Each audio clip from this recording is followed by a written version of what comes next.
आधारित शेतीसाठी शेतकऱ्यांनी उचलला पुढाकार. उद्धव नेरकर यांचे आवाहन. गो आधारित शेतीचे महत्त्व अधोरेखित. महाराष्ट्र गोसेवा आयोगाची कार्यशाळा यशस्वी. शाश्वत शेतीसाठी गो आधारित पद्धती स्वीकारा. कार्यशाळेत तज्ज्ञांचे मार्गदर्शन.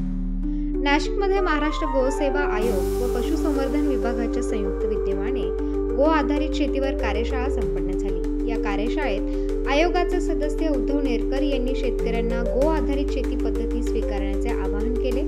कार्यशाळेच्या उद्घाटन प्रसंगी प्रादेशिक पशुसंवर्धन सह आयुक्त डॉक्टर B.R. नरवाडे आणि जिल्हा पशुसंवर्धन उपायुक्त डॉक्टर प्रशांत धर्माधिकारी उपस्थित होते. कार्यक्रमात शेतकऱ्यांनी शेतीबरोबरच पशुपालनावर लक्ष केंद्रित करावे असे उद्धव नेरकर यांनी सांगितले.